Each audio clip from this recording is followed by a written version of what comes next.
Day 2 అరుణాచలంలో మేము temple ఆపోజిట్లోనే మడం తీసుకున్నాము. ఏసీ రూము 1000 రూపీస్ ఛార్జ్ చేశారు ఒక రోజుకి. అయితే మార్నింగ్ మేము లేచి బ్రేక్ఫాస్ట్ చేసి ఇంకా రెడీ అయిపోయి గిరి తిరగడానికి వెళ్ళిపోయాము. బై వాక్ అయితే బాబుతో అవ్వదు, ఎండగా ఉంది అని చెప్పి మేము ఆటో మాట్లాడుకుని గిరి తిరుగుతున్నాము. గిరి బై వాక్ చేసిన వాళ్ళు చేస్తున్నారు, ఆటోలో తిరిగిన వాళ్ళు కూడా తిరుగుతున్నారు. ఆటో అయితే మాకు 500 ఛార్జ్ చేశారు. అన్ని టెంపుల్స్ చూపిస్తారన్నమాట. ఇప్పుడు మేమైతే స్టార్ట్ అయ్యాము. మెయిన్ టెంపుల్ దగ్గర దండం పెట్టుకుని మనం స్టార్ట్ అవుతాం అన్నమాట. మధ్యలో మనకి 8 లింగాలు ఉంటాయి. ప్రతి లింగం దగ్గర ఆపుతారు. ప్రతి లింగం దగ్గర కూడా కర్పూరం వెలిగించి దీపం పెట్టి దండం పెట్టుకుని వచ్చేవాళ్ళం. సో గిరి అయితే ఇక్కడితో కంప్లీట్ అయిపోయింది. 15 కిలోమీటర్స్. ఇది లాస్ట్ లింగం టెంపుల్ మాట. ఇక్కడ మళ్ళీ కర్పూరం వెలిగించి ఒత్తు దీపం వెలిగించి ఇంకా ఎండ్ చేసేస్తున్నాము. కొబ్బరికాయ కొట్టుకుని ఈ లాస్ట్ లింగం ఇక్కడితో ఎండ్ అయిపోతుంది. ఇక్కడ నుంచి మనం మెయిన్ టెంపుల్ దగ్గరికి వెళ్ళిపోతాం అన్నమాట. మెయిన్ టెంపుల్ చాలా పెద్దది. మాకు నియర్లీ 1 అవర్ పైనే పట్టింది దర్శనం అవ్వడానికి, శివుడి దర్శనం. మనకి క్రౌడ్ చాలా ఎక్కువ ఉంది అన్నమాట. చాలామంది ఎక్కడెక్కడి నుంచో వచ్చి దర్శించుకుంటున్నారు. శివుడు ఆజ్ఞనే లేనిదే చీమైనా కుట్టదు అంటారు కదా. ఆయన ఆజ్ఞ లేనిదే ఎవరు కూడా అంత ఈజీగా వెళ్ళలేరు అంటారు. కానీ మా అదృష్టం, మేము వెళ్ళాము అనుకోకుండా. ఇంకా సడన్గా ఫిక్స్ అయ్యి ఇంకా వెళ్ళి దర్శనం చేసుకుని ఇంకా రిటర్న్ అయితే అయిపోయామన్నమాట. సో నేను టెంపుల్ వీడియో మొత్తం నేను మీతో షేర్ చేసుకుంటున్నాను. టెంపుల్ లోపల కూడా తీశాను, కాకపోతే కొన్ని చోట్ల తీయలేదు, అలౌ చేయలేదు, కొన్ని చోట్ల తీశాను. సో ఈ వీడియో ఎండ్ వరకు చూడండి, స్కిప్ చేయకుండా. మీకు టెంపుల్ వ్యూ అంతా కూడా మీకు తెలుస్తుంది.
దర్శనం అయిపోయింది. దర్శనం అయిపోయినాక బయటికి వచ్చి ఇంకా వెయిట్ చేయకుండా మేము అన్నదానానికి అయితే వెళ్ళిపోయాము.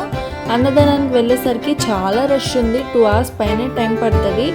మాకు అక్కడ గాడ్ బ్లెస్సింగ్స్ ఉండడం వల్ల మాకు కొత్తను వెయిటింగ్ లేకుండా బేబీ ఉందని చెప్పి లోపలికి అలౌ చేశారన్నమాట. ఇంకా అన్నప్రసాదం తినేసిన తర్వాత మేమైతే రూమ్కి వెళ్ళిపోయాము. బై వాకే పక్కనే రూమ్కి వెళ్ళిపోయి ఇంకా రెస్ట్ తీసుకున్నాము. ఈవినింగ్ మళ్ళీ రెడీ అయిపోయి లగేజ్ అంతా ప్యాక్ చేసుకుని ఇంకా అరుణాచలం నుంచి శ్రీకాళహస్తికి స్లీపర్ బస్ బుక్ చేసుకున్నాము. ఇంకా బుక్ చేసుకుని మేము బస్ స్టేషన్కి అయితే ఆటో బుక్ చేసుకుని వెళ్ళిపోయాము.